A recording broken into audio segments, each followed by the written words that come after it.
Shalom, good morning. We are on Jeremiah chapter 7 to 10 today. Reading from Jeremiah chapter 7 verse 1. The word that came to Jeremiah from Yahweh saying, Stand in the gate of Yahweh's house and proclaim there this word, and say, Hear the word of Yahweh, all you of Judah, that enter in at these gates to worship Yahweh. Thus saith Yahweh, the God of hosts, the God of Israel, among your ways and your doings, and I will cause you to dwell in the place. Will ye steal, verse 9, will ye steal, murder, and commit adultery, and swear falsely, and burn incense unto Baal, and walk after other gods whom ye know not, and come and stand before me in this house, which is called by my name, and say, We are delivered to do all of these abominations? Is this house, which is called by my name, become a den of robbers in your eyes? Behold, even I have seen it, saith Yahweh. Verse 13. And now, because you have done all these works, saith Yahweh, and spoke unto you, rising up early and speaking, but you heard not, and I called you, but you answered not, therefore will I do unto this house, which is called by my name, wherein you trust, and unto the place which I gave to you and to your fathers, as I have done to Shiloh. And I will cast you out of my sight, as I have cast out all your brethren, even the whole seed of Ephraim. Therefore pray not thou for this people, neither lift up cry, nor pray for them, neither make intercession to me, for I will not hear thee. Verse 18. The children gather wood, and the fathers kindle the fire, and the women knead their dough, to make cakes to the Queen of Heaven, and to pour out drink offerings unto other gods, that they may provoke me to anger. Verse 22. For I spoke not unto your fathers, nor commanded them in the day that I brought them out of the land of Egypt, concerning burnt offerings or sacrifices. But this thing commanded I them, saying, Obey my voice, and I will be your God.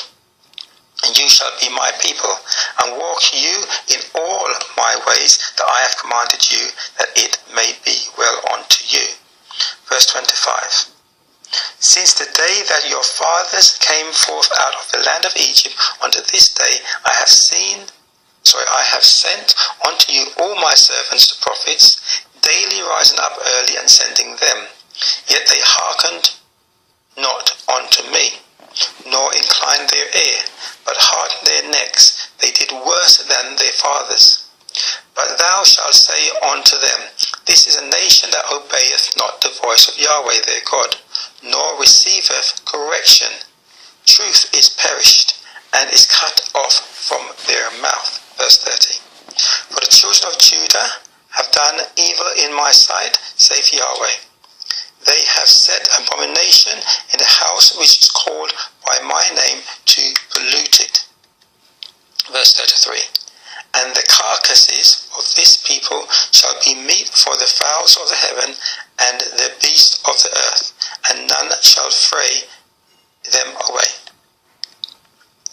Now, as you know, you are supposed to read or at least listen to the whole chapters.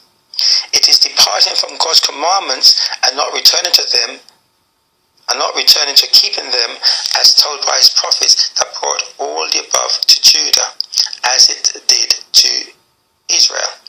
Now, when God says use the word Israel in some places, he's talking about Israel, the whole nation, when he mentions Judah and then followed by Israel. Also, sometimes, not in the above chapter, he's specifically talking about Israel, the 10 nations. Them also he calls Ephraim. So my point is to note with the word Israel, whether he's talking to the whole, about the whole 12 tribes, calling them that, or whether at times he's calling the 10 tribes. Okay, continue with my comment. They did evil and yet went to church. God said in such cases, do not even pray to him to save the disobedient, as he would not listen. Today people think it is their sacrifices he wants. What they think is praise and worship and tithe giving. In verses 22 and 23 he states, that was not commanded to them. Maybe that was commanded to the priests. The people's command was to obey his voice.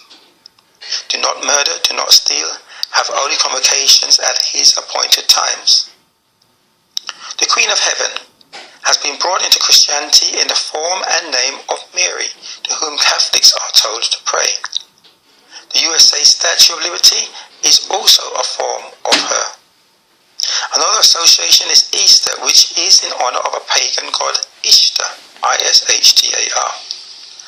As the carcass of the wicked was meat for the scavengers, so in the future shall they be ashes under the feet of those who keep God's commandments.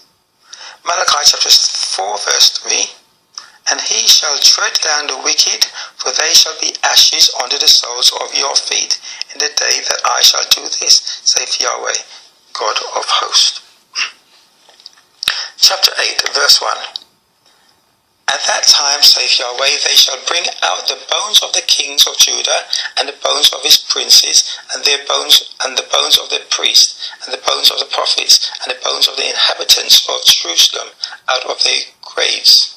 And they shall spread them before the sun and the moon, and all the hosts of heaven, whom they have loved, and whom they have served, and after whom they have walked, and whom they have sought, and whom they have worshipped.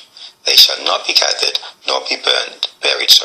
They shall be for dung upon the earth, upon the face of the earth. Verse 10. Therefore will I give their wives unto others, and their fields to them that shall inherit them.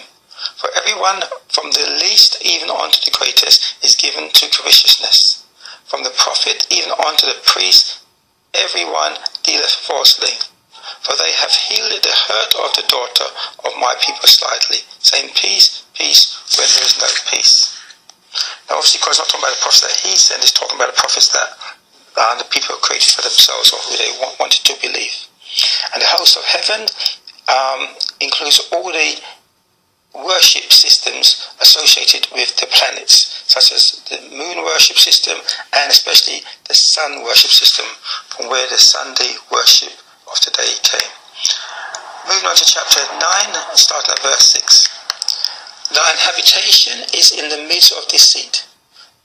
Through deceit they refuse to know me, saith Yahweh. Verse 13. And Yahweh saith, because they have forsaken my law, which I set before them, and have not obeyed my voice, neither walked therein, but have walked after the imagination of their own heart, and after Baalim, which their fathers taught them. Therefore thus saith Yahweh, the God of hosts, the God of Israel, behold, I will feed them, even this people, with wormwood, and give them water for of gall to drink. I will scatter them also among the heathen, whom neither they nor their fathers have known, and I will send a sword after them till I have consumed them. Verse 25. Behold, the day is come, saith Yahweh, that I will punish all them which are circumcised with the uncircumcised, Egypt and Judah and Edom and the children of Ammon and Moab and all that are in the uttermost corners that dwell in the wilderness, for all of these nations are uncircumcised, and all the house of Israel are uncircumcised in the heart. So note those last words. This is what Corinthians chapter 7 verse 19 was stating. Circumcision is nothing, and uncircumcision is nothing, but the keeping of the commandments of God. Judah or other nations, Jews or Gentile, whosoever does not keep the commandments of God suffers the same consequences. Acts chapter 10 verse 34. And Peter opened his mouth and said, Of a truth I perceive that God is no respecter of persons. And then he goes on to say, but in every nation he that worketh righteousness acceptable by God. So that is a common message. So all this separative teachings about who's the real Hebrew and who's whatever is nonsense. Chapter 10, reading from verse 1. Hear you the word which Yahweh speaketh unto you, O house of Israel. Thus saith Yahweh, learn not the way of the heathen, and be not dismayed at the signs of heaven, for the heathen are dismayed at them. For the customs of the people are vain. For one cutteth a tree out of the forest, the work of the hands of the workman, with the axe. They deck it with silver and with gold. They fasten it with nails and with hammers, that it moves not. They are upright as the palm tree, but speak not. They must needs be born, because they cannot go. Be not afraid of them, for they cannot do evil, neither also is it in them to do good. So that practice as described above is an ancient practice from where the cutting down, standing upright and decking Christmas tree traditions came, unless today they use an artificial one. Thus Xmas, Christmas, is a pagan custom under the deceitful camouflage of being associated with Messiah's birth.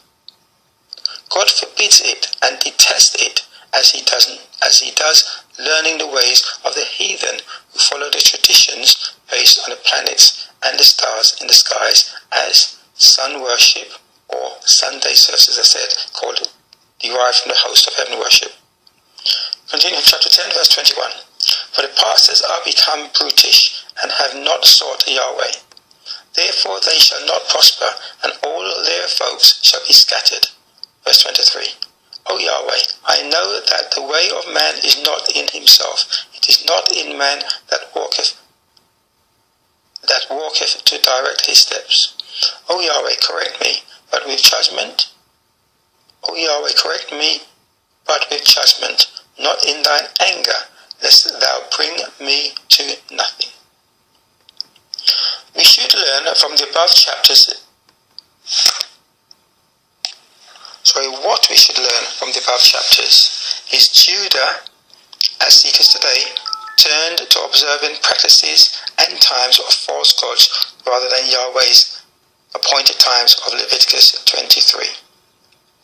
The deceiver has today got seekers of Yahweh to keep fake God times by associating them with events of the Bible, i.e. Messiah's birth. Yahweh never instructed Messiah's birth to be remembered, hence why it is not specified. He commanded his death to be observed as a Passover memorial, not be replaced with a weekly or other time Holy Communion.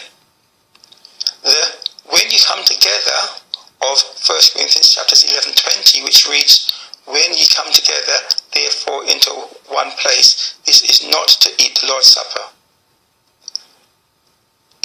The when is an annual commanded meeting time, like any annual event or memorial, birthdays, anniversaries, and so on. It is not to be changed, or it's not changeable to be interpreted as when you want to come together. Shalom until tomorrow. So, in case you haven't been keeping up with all our studies from the 1st of January, a little summary. Genesis is about the creation of the earth and how we get to Abraham.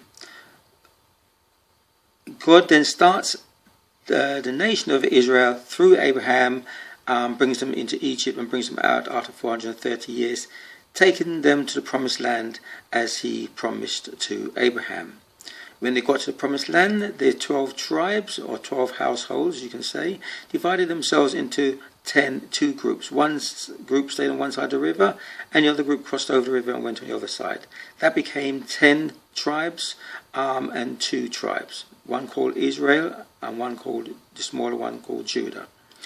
Israel was so bad that God scattered them using the Assyrians to capture them and scatter them. And that's what we just read above. God said that Judah was going the same way, doing almost the abominable things that Israel had done. So what we're reading about now, when we read in Isaiah and now in Jeremiah, is things that's going to happen to Judah and God's punishment to them. We will then, therefore, later read they will go into Babylon with King Nebuchadnezzar, and then come out later on with Nehemiah and Ezra. And this will go all the way until the Messiah comes, when the kingdoms change and Roman Empire is ruling at that time. Judah will be back in Jerusalem, but Israel will still be scattered and remain scattered.